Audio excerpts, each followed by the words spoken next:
my Switch like as a handheld. Well, the Switch is trash anyway. Like, why is you're trash? Whoa. What a terrible take. Whoa. Like, that was Switch is just clearly the worst game console of the three, and it's not close.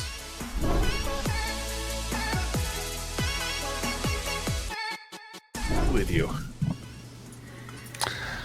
Whoa, welcome to May the Zoo be with you, everybody. Your Friday morning. Hopefully you're having yourself a great Friday morning or Saturday afternoon or Tuesday, whenever you're listening to this. And if you watch this on a Wednesday, screw you. Yeah, if you have notifications on, if you're a Friday morning gang, leave a little comment in the comment section. If it's before 9:40, when you post that, I'll give you a high five next time I see you. You're perfect. Wait, that's it. That's all. What do you want me to do? Give them money? I'm like, what are we? Yeah, kind of a little bit. Who are we here? Do I qualify for that if I post? Yeah. Sweet. Yeah, Donald's like all about it. Donald's replied to like 5 messages by 9:40. Donald's usually crushing the comment section. All right, my name's Louie. I operate this channel. I'm joined by Donald to the left. Donald, say hi, everybody. Hi, everybody. And Josh below him. Josh is below me? Yeah, always. You're always... Yeah. No, did I put... Uh-oh, I switched you guys up. Wait, am I in Georgia's spot? You're Georgia's spot. Oh, let me go get my flower shirt. I got some cosplay to do.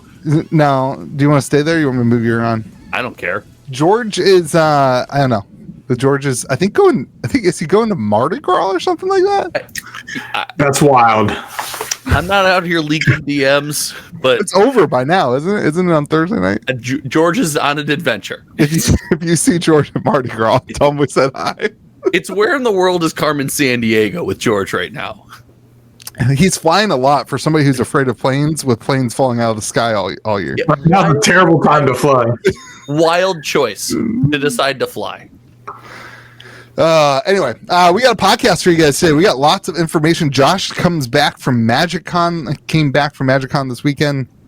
So he's going to tell us all about that while we talk about Tarkir and Final Fantasy. We're going to use the internet to compare Final Fantasy and Lord of the Rings to see which one is actually going to generate more hype for Magic the Gathering. We're going to debate that.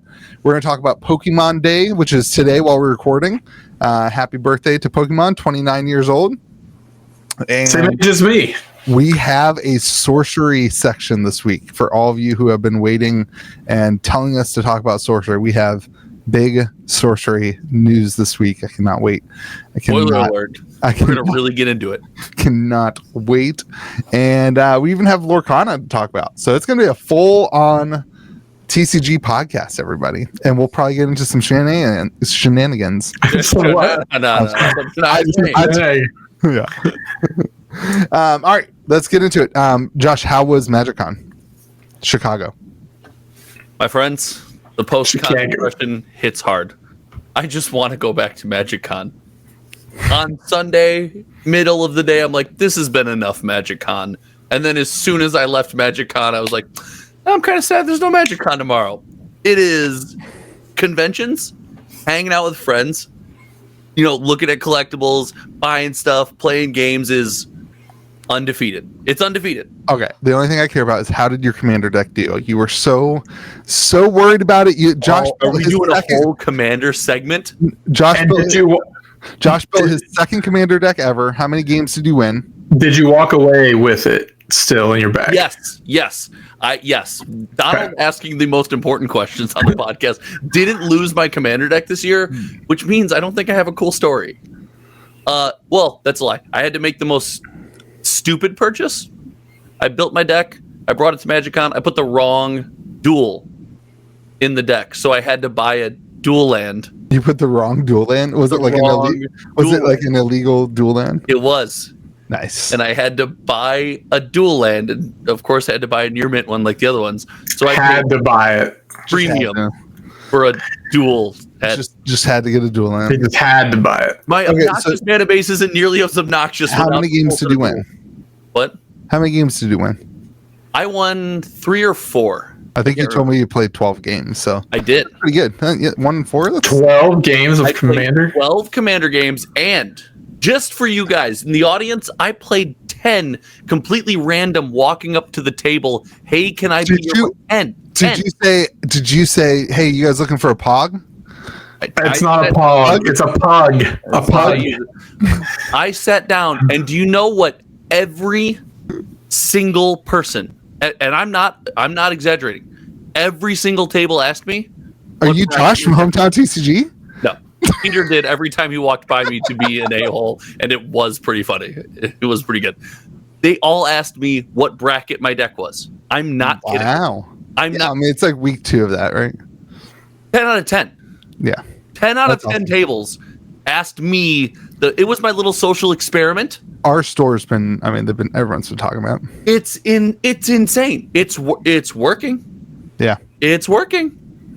People are buying up cards, assuming that they're going to get unbanned and put onto like one of the lists. Yeah. People are buying up Talarian Academy. Like they think Talarian Academy is going to get unbanned. Yeah, right. Well, yeah, right. Unban it, please. Mark Rosewater's ban. Please unban it. Be obnoxious at the. Please unban it. Every collection I buy has like 2 Talarian Academies on average, and it's like one of those cards that I just don't like. I just put it with all the dual lands because whatever. Yeah. And so I have a lot of Talarian Academies. So that would be great for Louis. I gotta say, you run a risk with pugs, though. You run a risk. Louis, you and I are the same. Donald, I think you would fall into this category. Smelly. No. Like, listen, you're at Magicon. You accept certain risks. Okay, you just know it's gonna happen. But the amount of time people spend not playing the game when you're in there was 2 groups that come to mind where it was like, wow. This is it's a 2-hour Commander game and we've played for 30 minutes. Yeah, if that. And when people take 30-minute turns and they didn't really do anything. Yes. I don't mind the 30-minute turn when you're comboing off, you're doing all this stuff. The 30-minute turn where you're not really doing anything, you're just kind of waffling. My rule is if you take a 30-minute turn and you don't win, you automatically lose. Ooh, I like that rule. I know I'm not supposed to say this as the owner of a game store, but that's such a problem at game stores. Like, this is why Commander is the best format when it's like, hey, let's go out to eat and then play a game of Commander at my house. You know what I mean? Like something like that. Because then you get all the talking out and, you know, because Commander's just really like a way for guys to be friends. For so long. You can talk. You can do both. No, I can't. I'm bad at that. Oh. I don't want to pay attention to the game or to... Oh, that's the other thing I learned about Commander. Yeah. There's a whole lot of trust. Oh, yeah. There's so much trust. I counted a guy's mana one time. Yeah. And I was like, ooh. There's nothing on the line. You have to tap your mana rock, too. And I was like, oh, make sure you tap that mana rock, too. That'll give you full everything you need to kill us all. And I got, like, glared at. Like, you're counting. I was like, oh, no, you win. Like, you killed me. Oh, no. I made a joke. Oh, I ruined it. There's a channel member out there. Wonderful guy. No longer channel member. So nice. And then as he was comboing off and killing us all, I said, hey, is that a proxy? And he goes, yeah. And I go, it's not a real card. I win. No. And he thought he didn't realize I was kidding. He didn't realize. Not a channel member anymore. Hey, to that person, come be a gold wizard. He didn't realize I was kidding. Come on over. KitchenTableTCG.com. Join the Discord server. Anyway, so Magicon was great. Commander bracket system working. Fun stuff. What else did you do? Did you do any other cool drafts or anything, or just play Commander? I literally just played Commander. Have you ever done a Commander draft? No, it sounds awful. Next time we're together, we're doing a Commander. Commander draft is it? It is That's pretty good. Okay. Commander Master Draft, I think, is the best way to play Magic the Gathering. It is so much fun. That's bold. It is so much fun. Listen, Commander, there was parts of it I liked. There was parts of it, I didn't. I was happy that I spent my weekend the way that I did. I was happy I did no ticketed events. I really wanted to get into the system and see, hey, if I brought 3 different decks, right? I brought my strong one that I spent all the time on, a slightly modified precon, and a precon. It's like I'll sit down wherever. I got decks for anything. And it was cool. I did miss it doesn't feel like Magic. I still stand by that. It doesn't feel like Magic. Yeah, you're a boomer. All right, what was the coolest thing that you saw at the con? Like what did you keep walking back towards being like, well, I kept walking if back. I was Post Malone, I would buy that.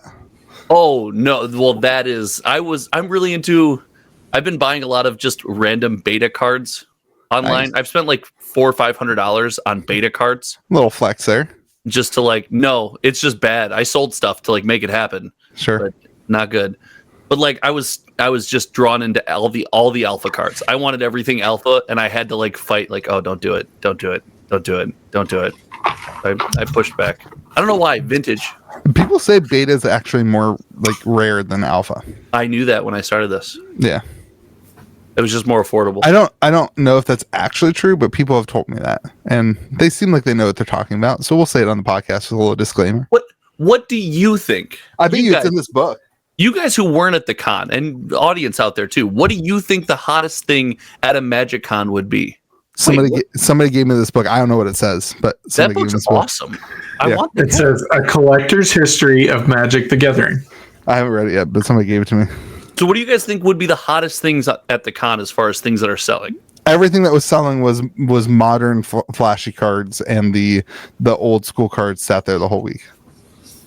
Non flashy cards obviously sold very well, especially all the new Verges in full art foil, all the dig lands, the surveil lands from Karlov Manor. Karlov Manor's on fire right now. Top fire. Value sets in the last like 3 years. It's crazy. On fire. It's disgusting. Donald, what do you think? What do you think was what else? What else you got for me? What do you think selling?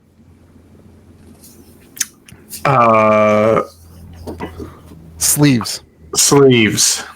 Playmats. All right, well that's no fun. I gotta tell you, artist signatures. Artist signatures are crazy. The lines are so long, and I just can't make myself do it. Why don't you tell us what sold? Because you were there.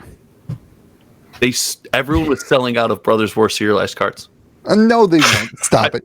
Don't bring your shit on my Nobody podcast. believes. Nobody believes that. I was walking around the last couple of days trying to pick them up. I found 2, and there were 2 already owned. At the start, I was like, at the start of the con, there was in cases all over the place. I'm like, I'll pick these up on Sunday when everyone's packing up. I'll do the same thing, get cash deals. All gone.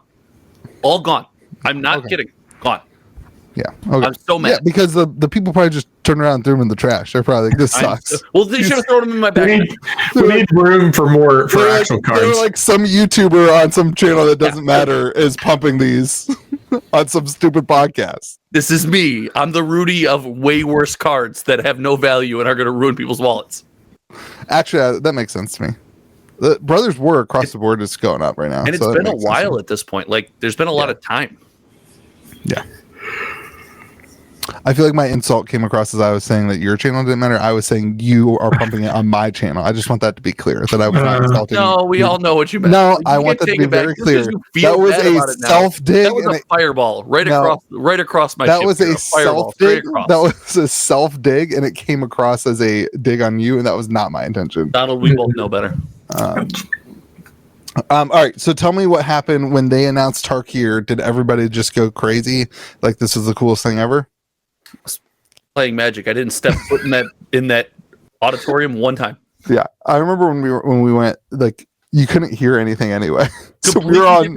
I was on Twitter being like, "Oh, look what they just announced." Total different setup now. The con floor didn't have any of the professional events or the stage with all the massive announcements. It was just a con floor. It was so nice. Huh, that's cool. It was so nice. People didn't have to play in the parking garage. Downstairs? I'm sure. Yeah, downstairs to play. Crazy. Let's move on from Magicon. I feel like I'm just talking about Magicon, and I could do that for hours. Yeah, I needed a video, so I'll just clip that and post it tomorrow. There you go. All right, Tarkir Dragonstorm was announced while you were at the con. I am very excited about this set. Now, I want a couple caveats. This set, not going to do well. It's going to get completely overshadowed by Final Fantasy. And this set is going to be one of those like. Was Lost Caverns of Ixalan right before Lord of the Rings? No, it might have been March of the Machine right before Lord of the Rings.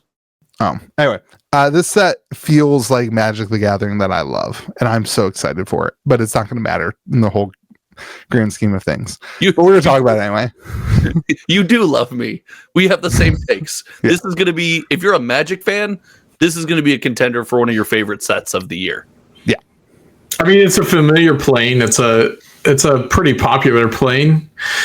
It's dragons. Everybody loves dragons. That's not overselling. It's, I mean, like, who doesn't like dragons? I mean, like, it was March of the Machine and March of the Machine Aftermath. Wizards created a nice low before the high. So this feels like Lost Caverns of Ixalan to me. Is what like it's a familiar plane. Yeah, but it's not just. It's not I get it, Aether Drift. It's not Aether Drift or Karlov Manor where it's a familiar plane, but not really. No, like Aether Drift doesn't feel like a Kaladesh. It doesn't feel like it was even on that plane. Well, and maybe this is just my own bias, but Kaladesh doesn't feel like a Magic the Gathering, like a big Magic the Gathering universe. Like I know that it's good IP for Magic. It's good, but like the grand entirety of Magic the Gathering isn't really wrapped up in Kaladesh. No, I mean, it's got. Sorry, I didn't mean to be the original Urzas. Like it makes sense. I didn't mean to be racist. What is it? Avishkar. My bad. Sorry. I will never call it that. Jeez. Anyway, this looks cool, and the thing I'm most excited about is the pre-releases. Do you guys see this? Yeah, where you can pick your is it clan? You pick your clan. Yeah. And it's the Mardu, Sulkai, or Jeskai. So the pre-release kit is it's faction based. Yeah. So it comes with 5 regular set play boosters, and then 1 clan themed booster. So in your color triome that you've chose. Yeah, they've done this before. And most importantly, a dice that's colored too. Yes. They've done that before, like with guilds. They've done that, and with they haven't done it for a long time though. They do it with Streets. They did it with Streets. Yeah, that's right. That's where everyone's coming around. I think they did. The last one I remember was one or the other. Maybe it was Urza and the other guy.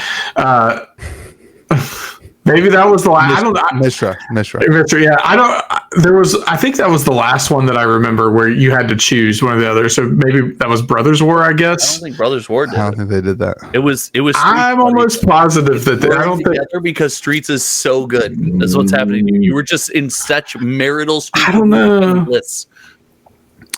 Additionally, the commander decks are built that way, which I think is really good as a sales perspective because it sets it up really easily to sell decks. Like what those color patterns do. You know what I mean? Like a lot of the times with the new commander decks, you're like, I don't know, this one it's got car racing on it. Who knows what it does? I don't know. Yeah, right? But this is like, hey, it's a dragon and it's in these colors and it's going to do this thing. Don't they always give it a name that kind of hints at like what it does? Yeah, usually you gotta be able to read. Hence why Louis doesn't know what they do. I tell you what, though, Cole knows. You have all those commander decks on the wall that were 15% off. Cole was saying, I think you should do this one. This does this, and this one does this, and this one. It's amazing how much more my employees know than I do about Magic the Gathering. It's like it's honestly very pathetic how little I know about it, but B, I make up for that by hiring like the most amazing employees. I mean, that's the way it normally works. The people in charge know very little about what they're talking about, but they're the ones that make all the rules about everything. You're just on the path to becoming George. You're just sometimes when I go to check things out and it doesn't scan, I don't know how to look it up. So I just be like to the customer, like, sorry, Cole's gonna have to come out here. Moore's gonna have to come out here and handle this. I think before we go any further, we need to do a little we need to see how infected you are. And no, I don't mean any of your broken bones. How do you feel about MetaZoo? No, I shouldn't show that on the camera. How do you feel about MetaZoo? How do I feel about MetaZoo? How do you feel about this is a George test? How do you feel about MetaZoo? Mike Waddell is the best person ever. All right, Donald, head on over and put him down. Anyway, I think this is gonna be cool. I also like that there's not that many SKUs. Like it's collector boxes, play boxes, a bundle, commander decks. Like The sealed products are cool here. I think there's more to be talked about, though, when you take a look at the design of the cards, right? We've seen treatment spoiled for this set, and they finally are doing something that's been, kind of a craw on my side for a while. It's the treatments for the set seem specific to this set, right? And they seem themed around dragons and the clans. It's not just random anime foils. It's not, random fractured foils. Yeah. The special cards are special to this product, and that's a win. Yeah. There's also serialized cards. That's important. Are we serialized card? Is that what it says? One. Yes, the new Mox. Oh, card. Oh, you're right. It's the new Mox. The new Mox is the serialized card. Which is, we've seen a lot of this lately. Is it this different artwork or the same? I don't have a picture of that. It's different artwork. I do. I literally have it up on my screen. I'm just stupid. Did you get to the widget where you can play with it yet? Go play with the egg, dude. I'm good. Oh, sweet. I don't like playing with eggs on the internet. That is not true. I've seen your browser history. Is so the serialized retro frame, is that unique art, or is that just the retro frame is unique? I think it's just the retro frame. Likely the retro frame is just unique. Okay. I had to guess. That's cool. It's Dan Frazier. That's a big deal. Yeah. That's cool. And it's a Mox, but it's not very good. Yes, it is. It's fantastic. You have to control a dragon. Right. Like, it's not something you slot in every single deck. That doesn't mean, Do you even Shiv and Devastator? Joey and I were trying to find ways to break this. There's some pretty low cost, like, shapeshifters that you could throw in that Changelings. that turn this on pretty quick. This is going in every CEDH Changeling deck ever. Cool. And Shiv and Devastator. Stonks, baby. Price is going up. You heard it here first. Kitchen Table TCG. Earn a living making cardboard. we did sell a lot of Shivan Dragons this weekend. Just saying. There was a huge buyout of Shivan Dragons this weekend. How do you buy? How does we should have canceled all those sales, Donald? What are you doing? How does we got to be scumbags? I just pull cards, bro. It's a contender for the most printed card ever, right? Somebody bought out. It was. These were unlimited, though. Unlimited. And, okay. Yeah. I was about to say, there's got to be like 40. Yeah, that's what there are. It's probably the most printed card in Magic, like the most versions outside of Soul Ring. Dude, how much did we sell for that? $150. Oh, we didn't sell them for that. I can tell you that much. That's right. Donald's like, hey boss. Hey boss. I don't think we sold unlimited. They would be popping up on. It was either unlimited or maybe they were revised. Definitely revised. Okay, maybe they were revised. But I don't really know the difference, so I just send either one. Got to be somewhat connected. Just picks one. He's like, I think this one. That's got to be somewhat connected. Yeah, it was revised from $2 all the way up to $2. All the way up to $2. It's pumping. That's got to be somewhat connected. Yeah, there's only 10 lightly played on TCG Player. From $6 all the way up to $18. Now $43. That's got to be somewhat connected to Tarkir, though, right? Like, I don't think so. Shivan Dragon's not a playable card. Anything's playable in Commander. Yeah, I learned that this weekend too. I don't know. I think that's more just a coincidence. That's one of those cards that will be $18 today and right back down to $6 in 6 weeks. There's literally Do you know too many Shivan Dragons possible. Yeah. It's in like all the red welcome decks. So if you really just need a Shivan Dragon, like they're literally free. Yeah. Oh, that's right. Yeah, I forgot about that. Anyway, I think this set's gonna be pretty good. I think a lot of people are gonna be focused on Final Fantasy though, so I think this is gonna be one of those kind of sleeper sets. Like Lost Caverns was kind of like a sleeper set in my mind. Like it came out, it did pretty well, but not crazy, and then all of a sudden you couldn't get it ever again. Like the collector boxes went way up, and play boxes even for a while were out of stock. It's because there's lottery cards, man. Yeah. So I think this could be a pretty did they say anything about the special guest slot or anything? I wasn't even in the auditorium, but not that I heard. Yeah, I haven't heard anything about that either. That could be that's usually a deal breaker. I'm the worst at cons because I just want to like look at cool stuff, buy cool stuff, and play Magic, which You could probably just do it the LGS. But yeah, not really, dude. When you're walking around and there's that much stuff, it's like, whew, whew. Yeah. Oh, I could walk around the con for 3 days straight and not play any Magic. Shout out to you did. That's what you did. He would walk around with me, and eventually he's like, I mean, he had the VIP. He's like, I'm gonna go sit in the VIP and watch the Pro Tour. And he got big, comfy couches and coffee and stuff. Yeah, it's pretty sweet. That's terrible. 6 altar border cards. 6 alternate border cards in every pack. That's crazy. That seems like a lot. Is that a collector pack? Isn't that what they normally are? Maybe, but I don't know. Pretty sure that's what they normally are. All right, let's move on. You guys ready to move on and talk about Final Fantasy? Buddy, I'm always ready. We're gonna be talking about this for a long time. Yeah. All right. So Final Fantasy, we kind of talked about last week. I don't think we got a ton of new info. Did we get any? No, we didn't get a whole lot of info. But I did a little bit. Any new info? Just the people talking about the price from Distra. Yeah, the distro price is right at Modern Horizons 3 level. That doesn't surprise me. No, I don't know. But it's a standard legal set. Like that's what's crazy. It's not a Horizon. It's not a. It's not a straight to Donald's right on. It's not a straight to modern set, and that's a premium set though. I see it. I mean, it's a Lord of the Rings was a premium set, but that wasn't. Wasn't standard either. I don't want to break out the take too early, but it's a premium set. But if it's gonna go through standard and they're gonna do what they said they're gonna do, you can't convince me it's not gonna be slightly powered, but it can't be anywhere close to Modern Horizons. One would think the Commander set could be. The thing is, they could put a bunch of powerful Commander cards in the Commander slot. The Commander subset won't be in the play boosters. Just have it in the collector box in the Commander deck. And then the play boosters are really $90 boxes, and well, that's what we said that would happen with Bloomborough, and that didn't happen with Bloomborough. We said that would happen with but the power level of Bloomborough was never about like.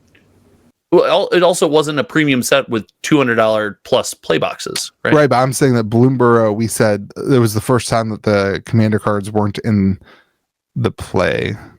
Yeah, but there are cards that you play in Commander in the play boxes, though. If the cards are so underpowered, they'll be fewer and farther between. Yeah, I don't know. It's going to be interesting. It's all about those hair appearance. That's fair. Let's go, baby. I think the price is like, it didn't surprise me. I think what people are freaking out about is like they see eBay, they see TCG Player at $680 for a collector box. They see Amazon quote unquote sold out, and they're like, it's like somebody left a comment on one of my videos. Everybody's sold out already. Distribution's sold out already. And I was like, dude, Distro just opened up pre-orders and allocations aren't for like 3 months. What are you talking about? And like stores, if you are pre-ordering from a store right now, you are insane. If you are a store and you're doing pre-orders, you're insane. Nobody has any clue what their hard numbers are going to be right now. Shout out to Stomping Ground. Well, Stomping Ground probably has a clue. Like Stomping Ground knows they're going to get boxes. all of them. My rep told me that it's going to be very similar to like no big surprise here, everybody. It'll be very similar to Lord of the Rings. It's not going to be like Fallout where every store gets 6 boxes. Yeah, it's going to be Lord of the Rings, lots of product, but product has a lot of demand. It will be allocated, but not, cut to 1/10 of what you typically get for a set. And I think the big question is, do they have the hype behind Final Fantasy compared to Lord of the Rings? Because I don't know if everybody remembers, but that was like, I don't have a better way of explaining it other than Pokemon level hype. Like Pokemon level excitement from general media sources. Like when XQC, what's his name? Yeah, is he doing streams opening up the new Pokemon set? Yeah, he is. You talk about Post Malone? Yeah, he literally posted a video 2 days ago, popped up on my TV. I got a new TV. Thank you, Donald, for helping me set it up, by the way. You dropped it on his foot? No, but I bought a new TV. I can tell you, though, I do now know what it's like to disappoint your dad by holding the flashlight wrong. Are you a flashlight jerk? Because I I did experience that. I never had that experience until now, but You're a flashlight jerk, aren't you? I don't even remember asking Donald to hold a flashlight up, to be honest. I'm pretty sure Donald You could never hold a light to my boy Donald. I'm pretty sure Donald got the flashlight out by himself and then asked, was he doing it right? And I said, it's not really doing anything. Is that about right, Donald? that's pretty much how that went. Yeah. Okay. Just throw me under the bus. That's fine. Donald's getting harder to have your back, buddy. Yeah. Remind me to tell you sometime what the flashlight story with a dad actually goes like, Donald. I can't say it on the podcast. My dad might watch the podcast. I don't want to make him feel bad. So anyway, Josh, I got this TV. Donald knows this story, but you're not on screen. So such a dick. Tell it to me, Louis. What is it about this podcast that people are just like, I'm just going to leave. I'm just going to get up in the middle of the podcast. I thought So I bought a TV off of Amazon. Hold on. Don't yell at me yet. Little flex there. Little flex there. And so we haven't bought a TV in 10 years. So like I splurged on a nice, good TV, a little present to my wife. TV that you're going to use way more than she will. No, God, no, dude. My wife loves watching shows, man. That's what she does. That's her hobby. Her hobby is watching Netflix. All right, let's push the story along. Okay, sorry. So I buy it from Amazon. I have 1 foot. I can't help at all. My wife and her friend push it up our stairs. It's a 77-inch TV, dude. It's a big TV. This thing is massive, right? My wife and her friend push it up our stairs, set it up. My wife and I set it up. My mom was in town, so she was like hanging out with the girls. We get it up on the wall. We turn it on. This is massive TV, 4K. So it's got like 1 billion pixels or something like that. There are, I counted them, 38 dead pixels in a little cluster in the bottom middle of the screen. Nobody's ever going to see this. I could barely see it from my seat. Nobody's ever going to see this, but I knew it was there. And I was like, I can't have this TV. You have to return that TV. I can't. He left out the part that it took him 3 extra weeks to deliver it. So I order on Amazon. They don't deliver it for 3 weeks, which is that's frustrating. I guess I'm entitled. So he's already frustrated with the purchase as it is, and then this on top of it. So anyway, so I had to return it. Yeah, I actually still have that one. I bought another one from Best Buy. And I'm still waiting for Amazon to do return. But so we were printing that up. I don't remember why did we start talking about this? What was I got really mad about you leaving the you were talking about how much more money you have than the rest of us, so you can just buy whatever you want. I think that's how that started. No, we got into the flashlight thing. How did this connect to Final Fantasy and Lord of the Rings? Only you and your super unique brain can tell us the answer to that question. I lost the weave. I gotta bring it back. There was some connection. The connection is the question: is Final Fantasy going to be as big as Lord of the Rings? No. According to Grok, no. You're back on Twitter. According to AI. Oh, I think I was talking about the comment section. I think that might have been where I got there. The comment section said that that Final Fantasy, that I was underestimating how big Final Fantasy is, and that it's bigger than Lord of the Rings. Yeah. 15 years ago, I would have believed that statement. Like when Final Fantasy VII came out, that was like prime Final Fantasy. Like everybody had to play Final Fantasy. Whoa! It was like Lord of the Rings heyday. I believe that was true. I mean this in the nicest way possible, Donald. So this is where he says something mean to you. For your demographic, for single guys in their 30s, hunky dudes with plenty to offer. You were 7 years ago. Hold on, when Final Fantasy VII came out, Final Fantasy VII came out. I was in middle school, bro. You said it was 25. Oh, let's guess it's 25 years ago. Yeah, but you looked like you were 30. I played Final Fantasy VII in middle school. Lord of the Rings movies had not come out at that point. Final Fantasy was way bigger than Lord of the Rings prior to the movies. Now, it's not even a comparison. Lord of the Rings, I still think that was true for like the demographic of a nerdy male. I think that was true. I think that's a safe phrase to use on this podcast because I think we all qualify. I think you're right. Yeah, but like my mom knows about Lord of the Rings. My mom has never heard of Final Fantasy. Right. That's what I'm saying is before the movies, before that, I guarantee you that Final Fantasy was a bigger genre because your mom wasn't reading a novel, Lord of the Rings novel. Like even I won't even read the freaking Lord of the Rings novel. It's rough. It's hard to get through. So before the movies, I'm going to push back on that. I don't think that's true. Hold on. It's a difficult read. It's rough, but it's rough. Popular. But but it was hugely popular, and there's a reason that they put millions of dollars into creating the movies and putting it had excitement built up to it. There are more people that have played a Final Fantasy game than have read Lord of the Rings. The revenue for book sales, Lord of the Rings. There are more people that have played a Final Fantasy video game than have read a Lord of the Rings novel. Oh, I don't know, man. Might be close, dude. I don't know. That seems such a bold statement, my friend. Now, when we're talking about that seems like now, when we talk about that have watched the Lord of the Rings movie, that doesn't even come close. How many people have read a Lord of the Rings book? Well, here you go. How many copies of Final Fantasy? Over 150 million copies of Lord of the Rings have been sold. Okay, how many copies of Final Fantasy? Get this, one of the best-selling books of all time. You've got Lord of the Rings, the Bible. That's where you're at, dude. That's what you are comparing to. Oh, you kind of sound like a tip. But how many of those were after the movies came out?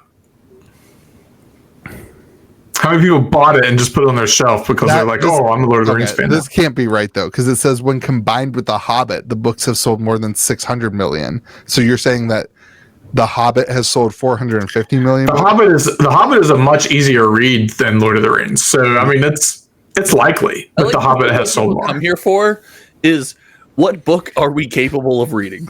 Not what books. Neither one of them. What books do we want to read? Not a recommendation. Let's be fair. Neither one of them Louis is capable of reading. So I have started reading Lord of the Rings a couple. You have started. Yeah. What is it? Final Fantasy? How many copies of Final Fantasy? The most exciting part of this podcast is when we start live Googling data. Sold. That's what makes it fun. Yeah. 190 million units sold. So I'm right. So wait, the Lord of the Rings has sold almost as many paper novels as copies of Final Fantasy video games? Yeah. Donald, you're so wrong. That's insane. Yeah. It's so crazy. You have to know how to read. There's 3 people on this podcast. Only 2 of them know how to read. All of us know how to play video games. I thought Final Fantasy would 3-4 times as many video games. Like, no. What? Like Final Fantasy has not been the same since 7. Like that was top. That was top Final Fantasy, and it's been on the nostalgia guy. Okay, here's you might just be a nostalgia guy. No, I mean 8 and 9 are my favorite Final Fantasies, so not necessarily. I like the unpopular ones. We are when did 8 and 9 come out? When did what? 8 and 9 come out? I was in high school, so 2000, 2001.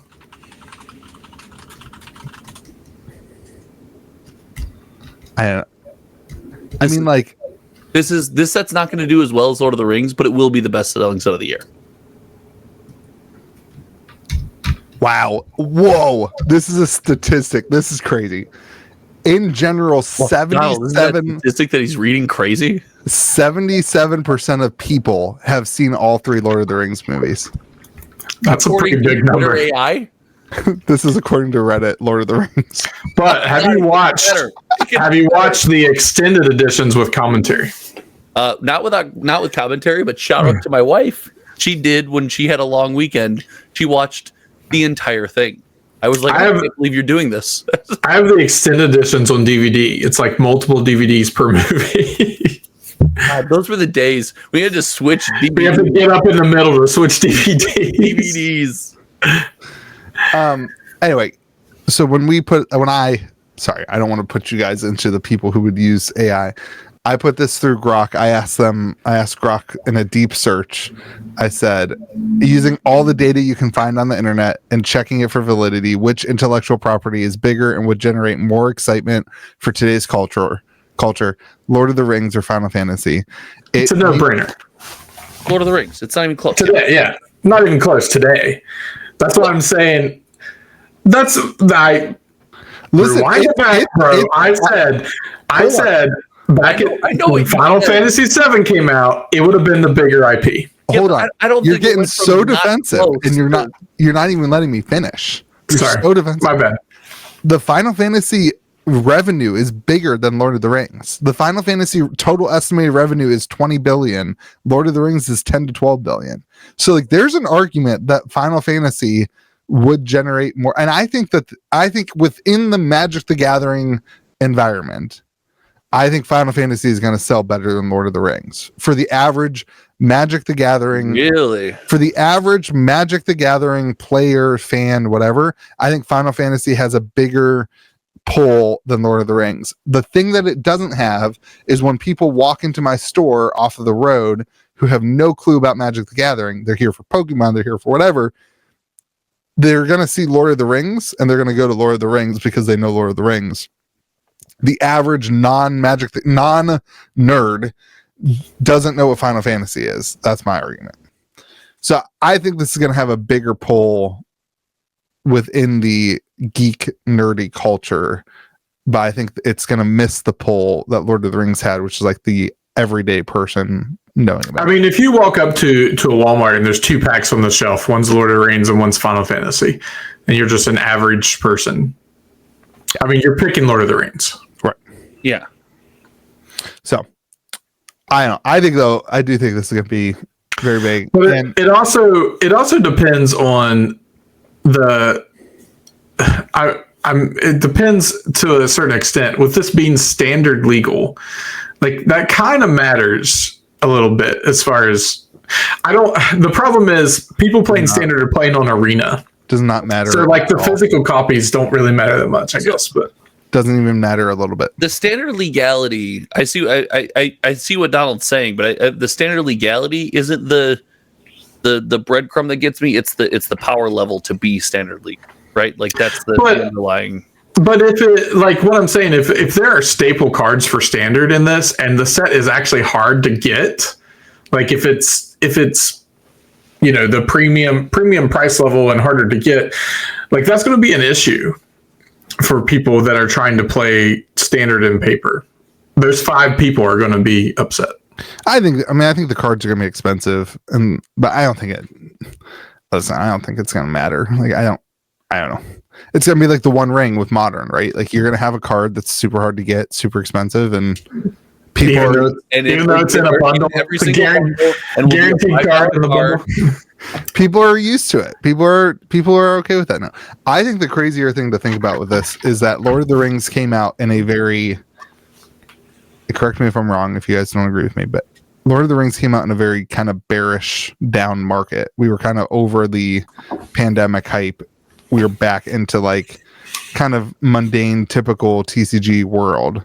We were definitely over the pandemic hype, but let's see. Let's talk some people. Go ahead. Lord of the Rings had a lot of hype, but people definitely passed on products to save for Lord of the Rings. Right, like that was an actual. I'm saying that the overall TCG hype was not anywhere what it is now. We are in now a bull market that is insane. I mean, it's Magic and Pokemon. I mean, every other game doesn't matter now.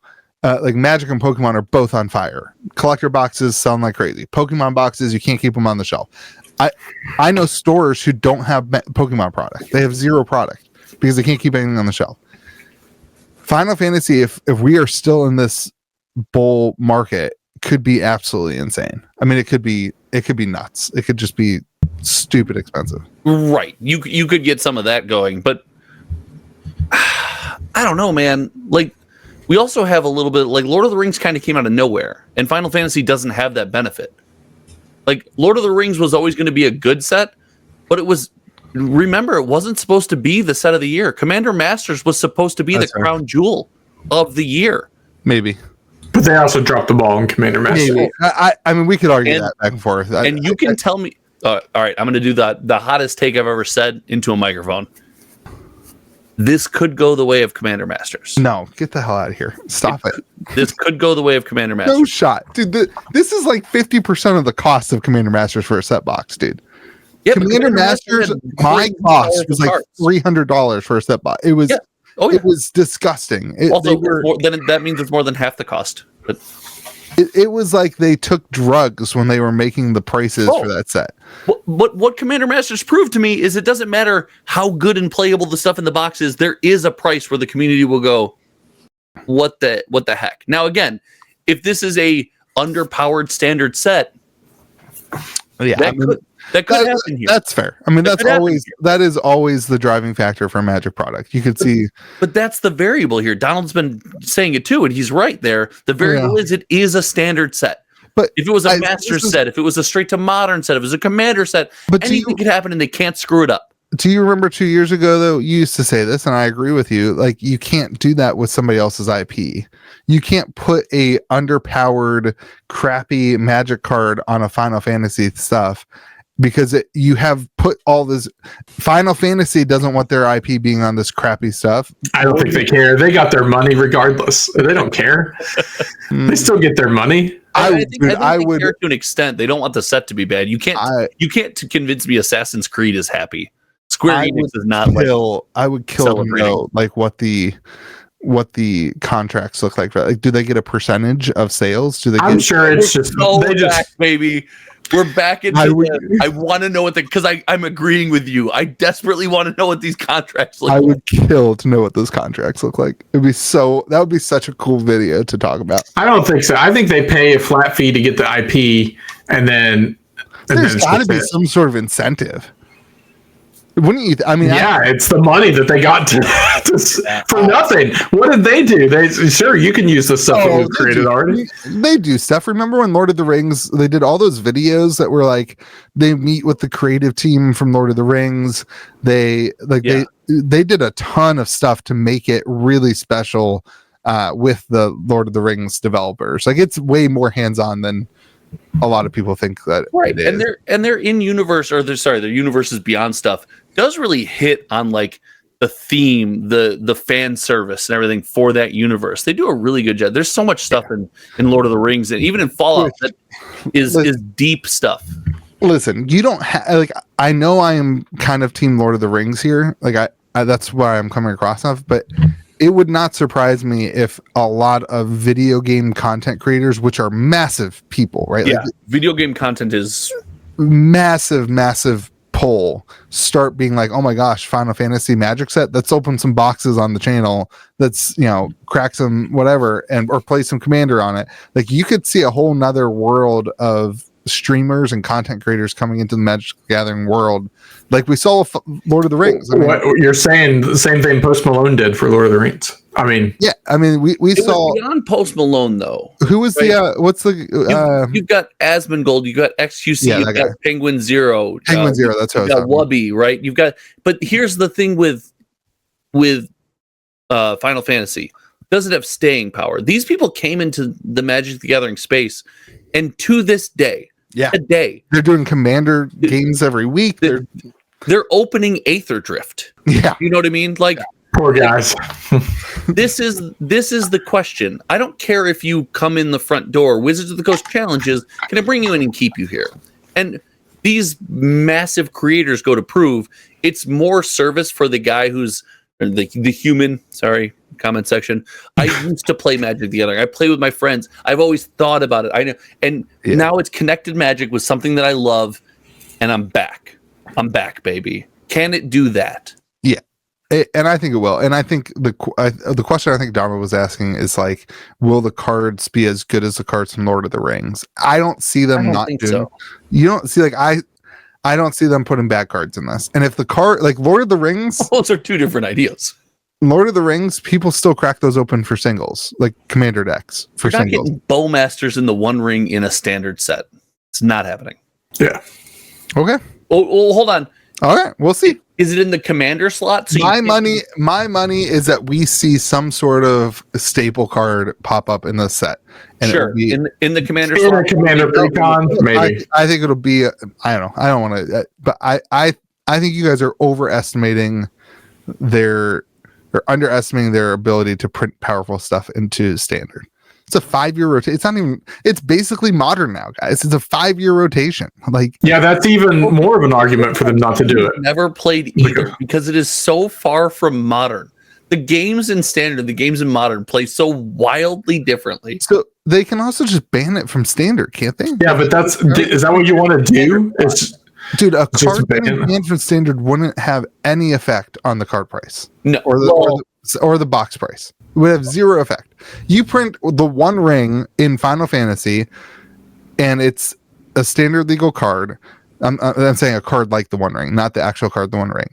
And it's a standard legal card, and it blows up standard for 3 months, and you ban it from standard. That card doesn't lose any value. Maybe in a week it loses $5, $10, whatever. It's going to be right back up there because it's going to be played in Commander. It's going to be played in Modern. It's going to be played in all the different formats. Well, but if you ban a card in the format it was printed for, I mean, you saw that's not how it works, though. No, breathe. You're talking like a boomer, baby. You're talking like a boomer. We literally saw this happen. The price of the One Ring came down when it was banned in Modern. It's right back up. It is not fully recovered. It is 100% not fully recovered because you don't need 4 copies of it to play Commander. It is $75 on TCG Player. Oh, it's not 125 anymore? It was wild. Dude, okay. I'm going to show the graph to the screen so people can know. It's literally it's like $10. It's $3 cheaper than it was before the ban. $72 before the ban? Before the target date of the ban? January 14th, $72.93. After the ban, dipped down to $64.72, $60.24, and it's back up to $70.08. So it has lost $2. January 14th was the date of the ban. I don't know when the ban was. I assume based on this graph, there's it. I don't know. Let's say, can we just acknowledge that this is hilarious? I assume that's when it got banned. I don't think that there's a world where we see the One Ring power level in the standard set. In the commander slot, maybe. In fact, I think that's a great idea to do it. You're gonna print crazy broken stuff. Yeah. Do it in the commander slot. Force people to buy the commander decks and the collector booster box. Throw a One Ring in there in the special guest slot. That would be hilarious if all of their big releases are just reprints for the other IP's big releases. It's the One Ring, but whatever Final Fantasy. The question is, when do we get Universes Beyond Masters? I mean, you gotta see the contracts. I just want to see the contracts. Can they do it? There was a rumor that was going to be called Universes Within, and it was going to be flipped. Instead of the One Ring, it would be like a magical ring, and then underneath a magical ring, it would say the One Ring. Yeah. That's how they're going to reprint Dual Lands. Underneath it, they might not be able to. Yeah, they're eventually going to reprint Dual Lands with that frame, like they do the. That would still violate the reserve list. So at that point, they should just reprint Dual Lands. Nope, it wouldn't because they're not reprinting the card. No, they can't print a functionally the same card, is what the reserve list says. Yeah. So they're not even supposed to make a functionally better card, even though they do. But all right. Yeah, let's talk about you guys want to talk about should they get rid of the reserve list? That always let's really get into it. I'm always should they or will they? Because will they it's a whole different answer. Okay. That's before we get into Pokemon, because that's gonna be a long one. Let's get into our sorcery section. The sorcery. Really get into should they print more than one set a year? The sorcery T-shirts are back up. Everybody, they announced in the Discord server. The sorcery T-shirts and hoodies are back up. I'm kind of disappointed though. I don't want to just be positive on this. There's no extra tall version. And Josh, I owe you an apology. I apologized to you once via text, but never on this podcast. I gave you a hard time for buying extra tall things. And then for Christmas, my dad, who used to yell at me with the flashlight behind the TV, my dad got me a Boston Bruins hoodie, and it is extra large tall, and it is the single greatest thing that's ever been created. They basically sewed on the bottom of each arm an extra little thing, and on the belly it's got like an extra little thing sewn on, and it's amazing. When I put my arms up in the air, it stays down. It's crazy. It's absolutely insane. And I think that sorcery should do that for all the extra large, fat and tall people like me. They should make an extra large tall version of this. And I just wanted to apologize to you, Josh. You want to know another benefit to having extra talls? Well, you're just referencing talls. I have to buy extra talls. Yeah. Extra tall. That seems a little bit over the line. He's a giant. Have you ever been? Never mind. I was explaining this to Nick at the store yesterday. I think I was like, "Hey, did you see Josh at Magicon?" He's like, "No. Where would I see him?" I said, "You would have seen him if you just looked in the crowd, and like above the whole crowd, you just saw a head sticking up." He's literally a giant.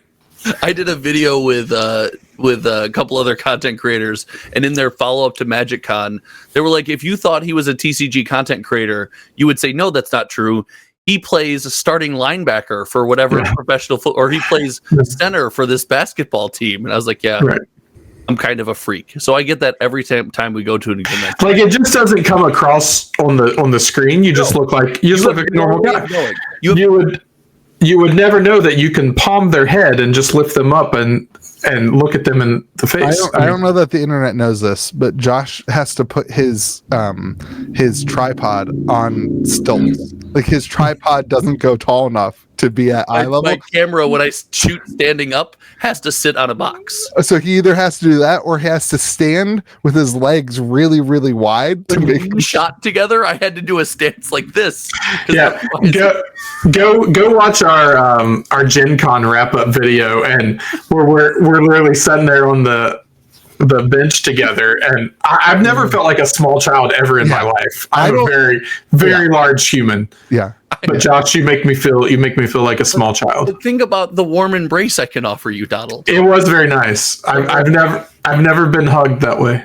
But you know what's funnier about extra talls is what I was getting at is when your normal sized friends wear them. I gave Peter my large extra tall hoodie. Peter's like a medium at best, right?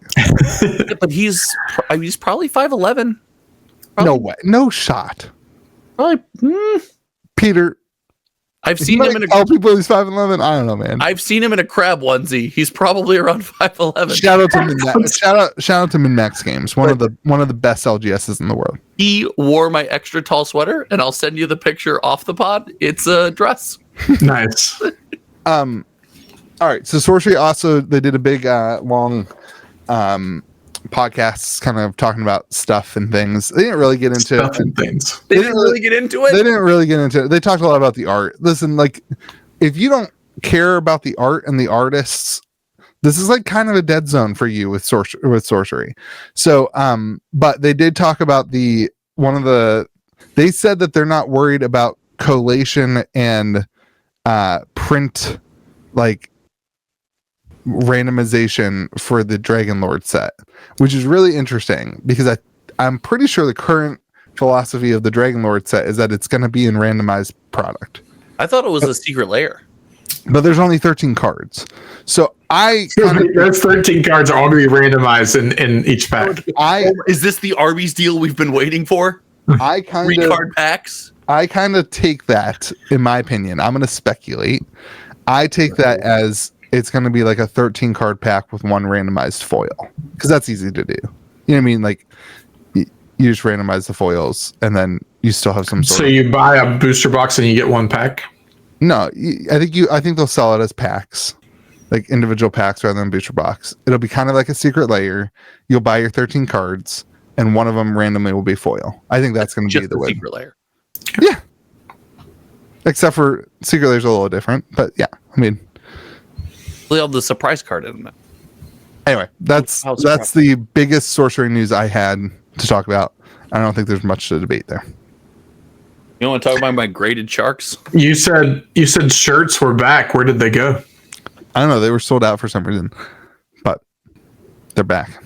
I'm not buying a hoodie. I can't buy one of these hoodies, dude. I'm done. Is that only once you're done, you're done. So you can't go back. The problem with all the hoodies like this is they shrink Yeah. It's like they shrink. It's not that I'm too fat, although listen, it doesn't. I can tell you from experience, it doesn't help. Having a broken foot, not great on the bod. But fantastic. It's the up and down. The shirts shrink this way. Yeah. So what is it about any? And it's not just sorcery. It's anything, like anybody who ever does a shirt, like anything like that. Why do they use the cheapest quality shirts? These shirts, and hoodies available. These hoodies are amazing. These are the ones that I have on my website, or I had on my. I don't even think I have these on my website anymore. They're amazing, but they're so freaking expensive. They're like, I think my cost on them is like $55 or something. Yeah, I mean, like I'll pay for something if it's the quality. I don't want to buy something that's a crappy dyed knit, like knit dyed rather than like a cotton blend. But anyway, all right, that's enough shirt talk. Josh is over here modeling while we're 6'8", 265 pounds. Fits all of me, baby. Got it. Fits all of me. 6'8", 200. What is it? 65 pounds. 6'8", 265 pounds, 30. I probably shouldn't tell my weight just like that blatantly out on the internet. Are you 32 years old? I'm so much older. 36 years old and still cares about Pokemon. Let's talk about Pokemon Day. Happy birthday, Pokemon. Pokemon's 29 today. Pokemon the IP or Pokemon the video game or Pokemon the card game? Pokemon the IP, because it started as a video game in 1996. Pokemon Green and Red. Dude, I watched a video the other day. Green and Red were not the first ones. Hold on. We have Green and Red were the first ones. Call into the podcast, guys. We have a call into the podcast live. There was never the first ones were Red and Blue. Not in Japan, they weren't. George would like everyone to know that he did not die. Oh, he landed? He landed. He did not die. And unlike anyone possibly's favorite TCG, whatever it is, everyone close your eyes. Picture your favorite TCG. George is less dead than that TCG. I texted George right before he got on the plane. I said, ooh, flying a plane right now seems insane. It does seem insane. I have no fear of flying. I know George has a fear of flying, and so I like to get I have a huge fear of flying, and I went to the Boeing stock price and went to the area where it tanked, and I just sent him a picture of the graph. I never had a fear of flying until the last month. So good. Okay, so Donald, Pokemon came out in Japan first in 1996, and it was Pokemon. Good. We're doing a history lesson. For Pokemon Red and Pokemon Green. Pokemon Blue and Red came out in America in 1999. So you are unfortunately wrong. I apologize. Apologize for me being wrong. Yeah. No, I was apologizing to the audience. Okay. I brought you into this place, so you're my responsibility. I see. Josh, what are you doing? You're off the screen again. Just chilling, man. Kicking my feet up, letting you tell the story of Pokemon. Drives me nuts. I don't know. Nothing grinds my gears worse than you guys leaving the screen on the podcast. I should not tell you that because then you're going to keep doing it. I'm literally right here, buddy. I need a refill. So. I assume that the audience sees that as you not caring at all about the podcast, because that's how I see it. No, you're such a jerk. That's how I see it. You told me I don't care about artists. I went to get the artist signature that I got to prove that I do care about artists. Who's you're an idiot. Whose art is that? You're an idiot. Okay, and you're mean. And I don't care whose art is attitude. That? So what's the artist's name? Wait. What's the artist's name on that? What? He doesn't know. All right, Pokemon art Day. on my wall right behind me. What? He doesn't know. All right, Pokemon Day had lots of big announcements, though. Let's figure out what they were. The big TCG announcement is that Megas are coming back, which we don't know what set. They did basically nothing for TCGs, to be honest. Basically, at the end of the entire thing, there was like hey, Megas are back. We're going to get a Mega Lucario and a Mega Gardevoir. People are excited about that. I think it's a interesting, like, that's not my age group won't get excited about that, but the Megas were a pretty big thing for like the next generation of Pokemon fans. Much like Pokemon, this podcast struggles on focusing about TCGs as well. Yeah. Well, I got invited this weekend at Magicon. I mean, the TCG is a fraction of their IP. They were like, do you want to do a TCG podcast? I was like, sure. What are we going to talk about? They're like, well, Magic and the game and the cards. I go, Oh, I'm out. You got invited to do another podcast? No, I was being facetious. I was making a TCG podcast. He got really jealous. TCG podcast because nobody's crazy. You haven't quit this one yet, and you can't even stay on screen. I was just surprised. Maybe you're over there. I'll put my slippers back up there. You do it. So not a ton of TCG news, but the new fangled app that everybody is playing and talking about did get a bunch of updates and new sets and really cool artwork. And additionally, now you can challenge. They have like ranked play, and you can now challenge people directly within the app. And I know you guys don't think that anybody plays Pokemon, but almost, I would say 50%. Why do you think that? Why do you think that I don't think people play Pokemon? I would say the TCG. Hold on. I would say like 50% of the people I interact with locally who collect Pokemon are all really excited about the app and are all basically playing Pokemon with it. Wait, so the app is the TCG? It's not like a Pokemon game? Yeah, on the app there's like a light version of Pokemon. It's like if there was an app, I mean, like I would consider playing the game on an app. People aren't playing the Pokemon TCG. Sounds like they're Donald. There's always been an app. I know, but it was terrible. That's fair. Well, the game. It was like Magic Online bad. Well, no, that's not true. The app was better than Magic Online. It's just that Magic is a better game by 10 billion%. So you asked me to be on the screen, so you got me. Can I tell you that it's probably not the best when your argument for something is, well, guess what? And it ranked competitive play. Competitive players, baby, taking this thing to the moon. Like, no, I'm not saying that. That's the most solid argument you've ever made. I think it's really interesting. Like, I just think it's interesting that people are actually you in New Zealand, man, cracking open the packs and then are excited about playing. Like, so there's a difference. Not happening. It's happening. Let's be fair. There's a difference between being able to play on your computer and being able to play on your phone. Right, but Donald, you were able to play the Pokemon live game on your phone. I need you to hear that, so you stop saying that you weren't able to do that. The I didn't say app could be played on your phone. It was better than Magic Online. The game just sucked. Okay. Yeah, I agree with that last statement. Yeah. Anyway. My point in this whole thing was not to say that Pokemon was played or that it's a good game or whatever. Sounds like you were. It was to say that there are a ton of people using this Pokemon app, and it feels like Pokemon Go felt in the like pre-pandemic days of a lot of people engaging with Pokemon in a different way. And I think that that's some of the hype that we are currently witnessing with in the TCG side, is that more people are engaging with Pokemon as a result of this new app that is getting a lot of support and a lot of push from Pokemon, just like Pokemon Go did. Maybe not quite the hype that Pokemon Go had, but that's driving a lot of people to here. Well, which side of that fence do you want to sit on? Is it more? I'm saying it's not. I never said it was more hype. This is why I had to say it more hype than Pokemon Go, or is it less hype than Pokemon Go? Definitely not more hype than Pokemon Go. Definitely less hype than Pokemon Go. Did I mishear him the first time? I don't know. I'm lost. I'm just. I think you did the thing I do on my YouTube channel where you talk so long. I forgot what you said. I'm gonna start a Pokemon podcast with my friends. Is it gonna be called the Reaction Phase? Yeah. What friends are those? It'll die. I've been in that boat. Cody, if you're listening, do you want to start a Pokemon podcast? This is where I struggle talking about non-Magic TCGs with you, because the statement of there's a popular app that people use for Pokemon, that's good for Pokemon. Yeah. Okay. How do you? Of course that's true. So let's move on to, we got MSRP pricing. You said they're cracking packs. They're cracking digital packs to play the game. They're cracking digital also packs to play collect the digital game on a digital platform. But it's also different. It's a different.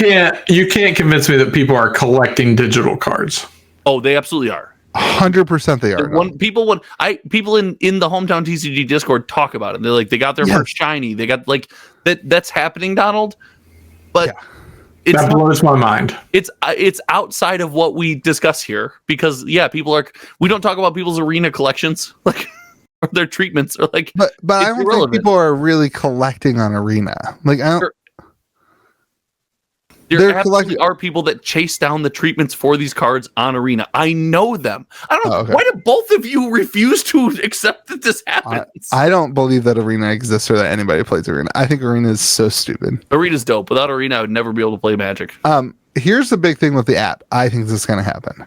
There is some absolutely incredible art on the cards in the app. Like, this is not Donald. It's not like you open Prismatic Evolutions on the app and it's the same set and the same cards. It's a fully unique set, totally new art, totally new whatever. Like, I think that there's going to eventually be a Pokemon app. I don't know the name of the app. Pokemon app set, like the Pokemon Go set existed. I think you're going to see these cards printed in paper, and I think that is going to be, like, the hype behind that is going to be unreal because the artwork's really good, but also the people are engaging with this thing pretty, crazily. And so that you have almost like a modern nostalgia for the thing. So I think that's something to keep your eye out on. I think the app starts to trend in a downward direction. You start to see a resurgence of like, oh, we'll print the Pokemon, and you have to. They're a massive machine. They can't just do this at a whim. They'll have to plan it out. But it brings people back in. Like the Pokemon Go set, I'm sure brought Pokemon Go players who had put the app down back into the app. Yeah. And vice versa. Like, it's an ecosystem, and that's the one thing they do so well. Is it's an ecosystem. They try to get you in the ecosystem anywhere they can, and once you're in the ecosystem, it's just like Apple. How much of your money can we steal from you viciously? All right, a lot. They have put up MSRP for the Super Premium Collection. So this is Prismatic Evolution's hottest set of the year. 15 packs per ETB per Premium Collection. Do you guys, Josh? I'm sure you do. Don, I'm not sure if you remember. They had the Charizard Ultra Premium Collection that was it had Evolving Skies packs. It had 3 different Charizard promos, and then they had the 151, the Mew one that had the Mew card. And wasn't the Pikachu celebrations very similar to that too? Yep. Mm-hmm. Okay. Pikachu had a celebration one, and importantly, with the Charizard and the 151 UPCs, those sat on shelves for a long time. Yeah, like we had Charizard ones. I have a couple cases here where like they just didn't sell, and I needed to get them out of my storage at the shop. Like we were out of room, so I just brought them home and stuck them in my closet. It was a running joke on this podcast. Yeah, how poorly they did. Yeah, and I mean you couldn't sell them for $90. You know what I mean? Like nobody wanted them. Same thing with the 151 ones. And now those are $250, whatever. They're crazy expensive. So here's the question: will Prismatic Evolutions of this come out, and will you be able to get these, or is this set so hot and is the Pokemon market so hot that this is just going to sell out instantly and never be available? Yeah, it's going to sell it instantly, not be available. Like you can't. We saw this with Blooming Waters with 151. Yeah. You printed this, you put it at Costco, you sent it in by the truckload, and you couldn't keep it on shelves. People are going to find a way to get their hands on these, get their hands on them, scoop them up. Like this part of the Pokemon discussion is not hard, right? See, I think I disagree with you. Does it really matter what they print? Like, it's Pokemon. People are just going to go crazy over it and fight like it's Black Friday to get the boxes. But they do that until they don't. Yeah, they do it until the hype dies, and then everyone complains that they print too much. Like 151 was pretty hyped until this product came out, and then all of a sudden it was just like, oh, I got everything I want. The common phrase I hate. I think it's so funny on these products are, oh, the pull rates from that UPC suck. It's like, dude, you opened one UPC and you didn't get hits in your 13 packs or whatever it is. How do you say that the entire thing sucks? It makes no sense. I think initially these are going to be crazy and they're going to sell out, but I think at some point the Prismatic Evolutions hype has to die. Like at some point Pokemon can just keep printing stuff. And at some point the Prismatic Evolutions hype has to die. Well, I mean, but they can't though, because their release cycle isn't slow enough to the point where they just have free time. And remember, those printers, if I'm not mistaken, with Pokemon owning their own printers, it's not just printing the sets that are released here in the United States, the Japan exclusive stuff and all the different all the promos and the McDonald's deals and stuff. Like they're printing all of that. So just like we have this conversation with other games, they probably have to fight for their own printer allocation to reprint a lot of these sets. Yeah, that's fair. I just don't think. I think they overprint initial waves. That is, and they do. They overprint them for the most normal of circumstances. Now, when things are going crazy, it's everyone red alert, can't get anything. But for the most part, they're overprinting. So they don't plan dead time to shoe in reprints of things. It's a hard thing. So I go back to when they said, "Hey, we understand we have a problem. We're going to work on it." And again, I think I was the person who said, yeah, I'm sure they're going to work on it, right? Whatever. I think if they are going to work on it, this is the release to fix it. Like the most packs per box, it's a huge thing, 15 packs. Like you have a huge availability. And on top of that, they make a lot of money off it because you're selling a deck box in it. They're selling other product within this thing. It's a premium product. It's like a collector box. You're paying more and they're not working harder to make the product. Like at some point, Pokemon will cash in on the reprint equity of their own stuff, and this seems like the release to do it. I think it'll be a release. I don't think it'll be a product within a release. You could tell me that there's a release that comes out and everyone's like, oh my gosh, every Pokemon set's on fire. I need 50,000 booster boxes, and your distro calls you back and they're like, yeah, 50,000. Yeah, 50,000 booster boxes. It's like, wait, what? That's a more likely scenario to me. That's the more likely scenario to me where it comes back down to earth than a product in a set that's already been released. Yeah, that's fair.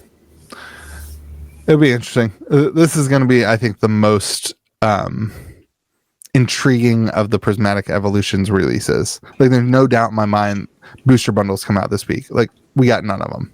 I mean, I think I got like 30 booster bundles. Like we got nothing. Like, no doubt in my mind, booster bundles are going to be worth $1 billion, just like 151 is. Yeah. But the last thing was that they put out the classic games on Switch, which I think is another really cool thing. On Twitch? On Switch. Oh, Switch. So you'll have if it's true, I would as a non-Pokemon person, I would totally buy that. Just to be able to play, like, I've only ever played Red and Blue and Yellow. Those are the only games I ever played. Those are the best ones. So you sent this to me thinking that it was fake. I saw this as what I thought was an official announcement a couple of days ago. So I think this is an official announcement. We're just going to go with it, but this is an official announcement. And the comments I was reading where I saw it all said that there's no way this is true. It is not the first time we've lied to the audience on the podcast. Won't be the last time, but official announcement. The reason why, and it makes sense why this is possibly fake, is Nintendo is way too greedy to bundle all these games into one game and not just make you buy two of them in a bundle for $30. WotC is way too greedy. Nintendo's way too greedy. For sure. Being a company, just like which company that makes a card game is not way too greedy? None of them. I think this is cool. I don't know that I would play it though. So I would 100% go back and play Red and Blue. I would 100%. Yep. All right. Well, I don't know if I do it on Switch. Shout out to my brother. He bought me. What else would I play it on? Press emulator and loaded it with all the games. And I don't have your fancy little thing that you have. So I mean, like, the Switch is the best I got. So you can get an emulator and play it on your phone, which is like way more of a form factor for the thing anyway. I just think the Switch is giant and like you're playing what is a square. It'll be like. I would be playing it on the TV. I hardly ever play my Switch like as a handheld. Well, the Switch is trash anyway. Like what? Why? You're trash. Whoa.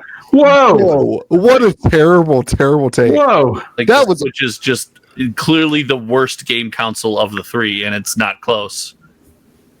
Okay. You can't compare the Switch to anything other than the Switch. I am 100% Team Louie on If you this. compare the Switch to the last Nintendo system, it's better. You're like trying to bring back Nintendo versus Sega. Like, Hold on. Sega realized that they made bad systems. Josh was also the guy in middle school who was like, "Your Nintendo Wii is stupid, man. You're so lame for playing Nintendo Wii. The Xbox is so much more powerful." Wow. Yeah, we don't know that the Xbox is a better system than the Nintendo Wii. It's not. It is. It's a completely different system. But they're not in the same genre. Not even the same thing. Yeah, you're right. One's a video game system. The other one, I'm not sure actually. One is a high performance graphic based video game system, and the other one makes much better games. Has a unique ability. The Xbox and the PlayStation is just a computer that is on your TV.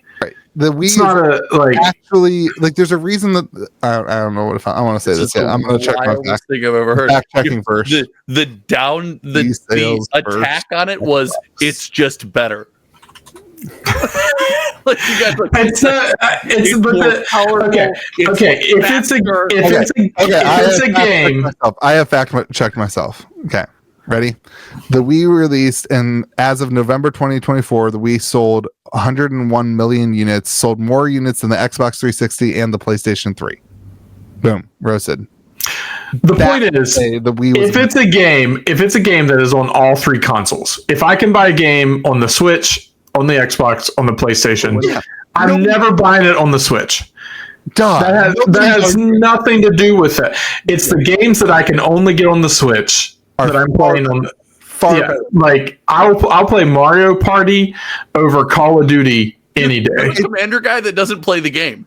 I think I've spotted you. Josh, I figured you out. It's also the unique nature of the console itself. Like the Switch is both you can play games on your TV. It's a half-assed handheld and a half-assed TV console.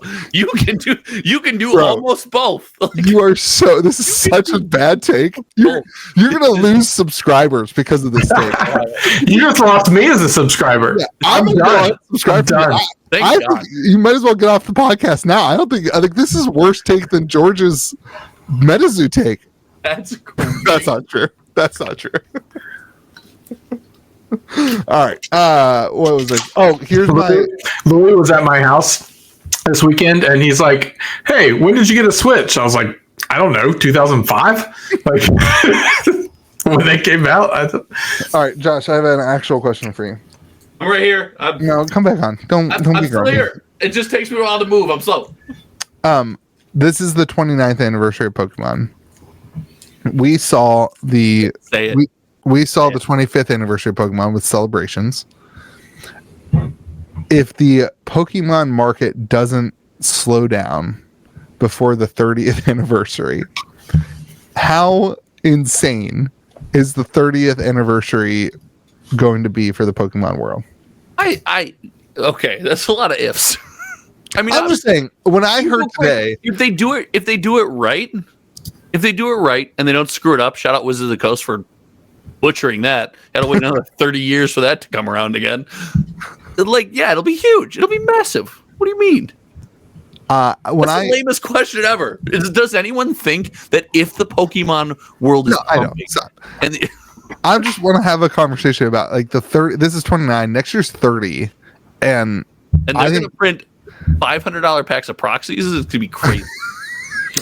Actually, all Pokemon cards are proxies because no one plays, so that works out. I think that's kind of insane to think through the excitement that will be on Pokemon next year at 30 years. Like I think they have a good chance to do something really special. And if they pay attention at all, they saw how much Wizards screwed it up. So like in Pokemon, I don't think you can mess it up. Right? Yeah, I mean they never do. They can. I think they can, but I don't think they will. You're right. They can by not acknowledging it or leaning towards we're going to print so little of it that we're fighting over it. I mean, right? Pokemon doesn't do any premium premium pack. Everything is $5 per pack or whatever it is. Tell me what UPC stands for. No, but they don't do like ultra premium collection. But it's 15 packs for $100 MSRP. So you're still at like $6 a pack, $7 a pack. Not like the point is the packs are still the same. The packs aren't any different. They're not $25 for 12 cards. You know, like that's my point. Like it's the same pack on every product. I don't think they'll go away from that. I don't think they'll ever go away from that, to be honest. I think they should for the 30th. I think they should do a special product. Get out of here. You guys have the worst takes tonight. Do you think they should do a special pack that's different than that? Mm-hmm. Like a more expensive pack? No, it doesn't have to be more expensive. I just think they should do something that celebrates the 30 years of Pokemon. That celebrates the 30th year. It doesn't have to be a $50 pack or whatever, but I think they'll do a full-fledged set. I think they'll do like celebrations. I don't think they'll do a set, but I think that they should do a set. They'll do a set. They'll do a set for sure. Yeah. Anyway, I think it's gonna be a really good year for Pokemon. I think it's I'm excited. But next week I'm gonna have a discussion. I'm gonna tell you guys our Pokemon topic for next week. Okay. I want you guys to actually think through it. We're gonna put prices on 151, a pack of 151 in 5 years. So to give you a leanway to it, right now, XY Evolutions it's just a reprint set from Pokemon, right? It's just the base set stuff. Is at like $30 a pack, $25 to $30 a pack for XY Evolutions. Really no interesting artwork. Really no. It's just like your Charizard reprint reskinned, right? I don't know, the reverse hollows and that chrome. I really like it. So the question next week is going to be, what is a pack of 151 in 5 years with all the unique artworks, with the chase rarities, with like it's still the 151 base Pokemon, but with unique artwork and with unique things. In my mind, that's crazy. So I want your guys' take on in 5 years where it's going to be. Don't give it to me now. I want you to think about it. That's going to be. What'd you say XY was? $25 to $30 a pack. That adjusted for inflation. Boom, nailed it. Great. All right. Let's finish up with Lorcana. How long has this podcast been going? Hour and 25 minutes. We got 10 minutes on Lorcana, then we got the secret sauce. It'll be fast. Donald? Donald, that's your cue, dude. Oh, what do you want me to talk about? Buy box promos. We got buy box promos called Kronk Laid Back. How's that going to do for us, Donald? Are people going to be excited to get that buy box promo? No, nobody cares. People don't like Kronk? Who doesn't like Kronk? Oops, I don't want to print that. What am I doing? I don't even have a printer here. I think so. They came out with their the next set releases next week, and so their OP kits are coming out, and they announced a bunch of changes for organized play.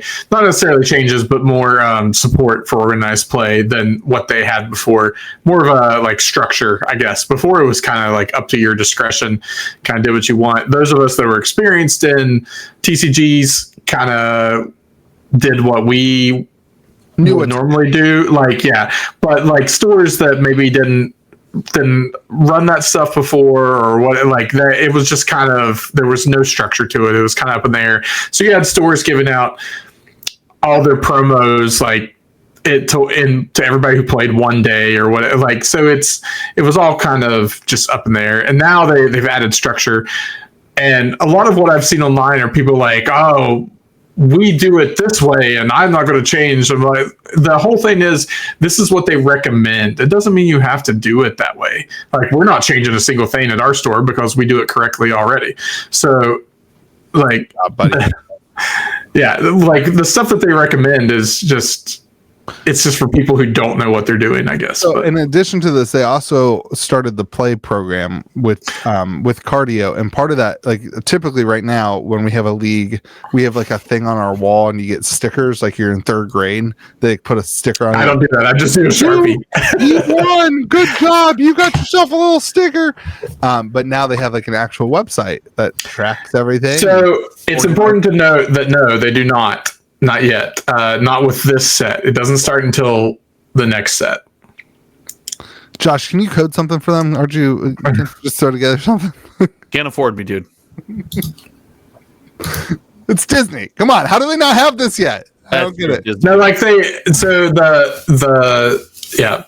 it's supposed to coincide with the release of the next set. Sorcery has dust codes. They've got this. I just don't get that. I don't understand. Interesting. Well, cool. And we think this next set's gonna be super good because of the dual. I think the next set's gonna be hype. I think there's a lot of cool stuff in the next set. I'm excited for it. I'm actually buying multiple boxes of it where I haven't bought the last couple sets. I haven't bought anything. So and podcast money hitting, dude. Well, thank you for buying them. We have, before we leave Lorcana, I would like you to go to the Lorcana section, and I put a card there. I would like you to put on the screen. Okay. Ooh. While you search for that, I'd like this. Go. You got it. No, go ahead. Go. No, go. Okay. This is single-handedly the best enchanted they have ever done. Let me tell you why. Looks pretty good. Let me tell you why. The card is Jafar newly crowned. So he just got the crown. He has taken over the realm. Like, he is now in charge. Reality is literally tearing away in the artwork. You see like the tree going from like being in bloom to like being dead. You see the tower in the background turning into the snake. Like, reality tearing away in front of your eyes. Sweetest artwork ever. I want this enchanted so bad. I wish George was here to criticize Donald criticizing artwork. That's missing. That element to this podcast right now is missing. It does look pretty cool. This is just a regular enchanted, or is this one of the special? It's just an enchanted in the set. It's cool. It doesn't. Can I tell you? This just brings one thing to mind. Aladdin. Well, nailed it. Got it, buddy. It makes me feel insecurity as a father. This podcast is a safe space, right? Nobody watches this late. Nobody watches. No, nobody watches at all. My daughter is like, people like, ooh, it's Aladdin. Ooh, it's Elsa. She loves Aladdin. She loves Elsa. You know what she goes crazy for? The villains. It's good. You're raising her right. I had to buy her a Scar stuffy. Cool. Yeah. And then Ursula stuffy. And she sees Jafar and she goes, Daddy, that's Jafar. He's not nice. She's like, I like it. I want to be like him. Yeah. So now I see these and I'm like, great. I'm priced into a $150 Jafar card. Awesome. Yeah, that's actually a really cool card. I agree. I'm gonna buy Donald one when it comes out. Yeah. Really? 6 weeks after it comes out. I accept that. 8 weeks after it comes out, I'll buy Donald one. Hey, gold wizards who are cracking open a bunch of Lord of the Ring, or what is this, Lorcana? When you hit one of these, hit me up. I'll buy it. This is your weekly notice too that Archase's Island and Shimmering Skies are both back over $100 a booster box. Ooh, that's pretty good. All right. First, before we get to the secret, Josh, to follow up on Josh, your comment about your daughter watching a movie tonight, we watched Leo. Have you ever watched Leo? It's on Netflix. No, it's a kids movie. It's a kids movie made by Adam Sandler and his friends. Oh, jeez. It is the funniest. I was belly laughing. It is so good. You have to watch it with your kid. It was so funny. Absolutely belly laughing. It's called Leo. It's not just a kids movie. Adults, go watch it. It was so good. I was like crying and laughing. It was so good. All right, secret sauce. Should let's pretend you have a best friend, okay? Your best friend, one of the guys, one of the bros, right? Sends you a text and is like, hey, can you send me this photo? And it's a photo of you. There's not a snowball's chance in hell that you're sending your friend that photo, right? Not a chance. Not a chance. Why? I don't understand this. Why are you calling me out? There's no way. I never called anybody out, Donald. You're calling you out. Whoa, right, Donald, is this you? You just called you out. That was okay. Not cool. All right. You called you out. No. I asked for a picture. I circled it on the thumbnail of his video. A picture, his little. I want him to send me that because I have a project that I'm using it for and I need it, and he refuses to send it to me. Hold on, time. Yeah, there's no way. You have a project? That project is either making some sort of meme photo of me that he's going to share, or it's some super like nice gesture that I also don't want. I don't want either of those things. I don't want. Hold on, I'm going to go and rule out number two. I'm going to rule out number two. It's Donald. So like, yeah. Yeah, but he would just get the photo. Like if it was a nice gesture, he wouldn't let you in. I just get the photo himself because he'd want to surprise you nicely. I learn how to use Photoshop and just download the photo. I don't know how to do that, and I was trying to get the best quality of the thumbnail downloader. I just wanted the picture because I was making something. There's no positive ever that comes from your friend asking for what you're making. This thing you're making, is it fun of Louis? No, okay. So Louis' birthday is coming up, and I wanted to make him a custom. This is exactly. I wanted to make him a custom set of dice. And I found this place where I could get custom dice, and I was going to put his face on it because I thought that was really cool. Louis does like seeing his own face. I don't want that. I do not want to. I thought it would be funny. How conceited would I be to show up to a game? And be like, everybody expects that of you. Also, that would be a great dice to lend out. If you were like, yeah, I got to borrow a dice, be like, well, you have to use the Louis die. Donald, I actually do want the dice, but instead of it being on the 20 with whatever you're going to do with my fates, I want dice with ones with me giving the middle finger. So when somebody rolls the dice and they get a 1, that's what they get. Well, it will be in the 1 slot. And if you send me the picture, then I'll make it. Now that's fun. I like that idea. But no, I don't want you to custom dice. Thank you, though. I appreciate it. I don't want a birthday present either. And I don't want people to know it's my birthday. None of that. I didn't say what day it was. Yeah, it's also not coming up. So you definitely have my birthday wrong. It totally is. It's not. I definitely give you a fake birthday when you ask me for my birthday. It is a month and 4 days. Well, like, the effect isn't the same? You gave him a fake day, and we on the podcast all just celebrate that as your birthday. You still have to go through the same trauma and torment. Nah, it won't matter to me. Okay, what is their scam? Let's try it out. Donald, remind us when the day gets here. We'll give it a shot. Okay, right. Everybody, thank you for being here. You didn't answer the question. Do you know what I want for my birthday? I want to be able to effing walk. I want to be able to get up out of bed and not put on a peg leg. In 3 weeks, you can do that. We'll see.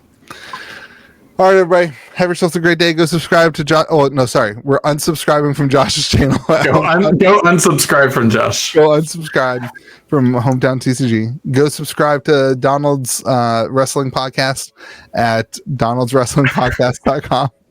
It's your fault now. We tried for weeks. It really is your fault. We waited so long. We were so excited to amp you up and to set you up for success on that. And I can't. You can lead a horse to water. You can't shove it down there. Like you can't do it. And make sure you go buy stuff at KitchenTableTCG.com so we can keep this podcast going. Be kind to the people around you. May the zoo be with you. And also with you, dudes. Yeah.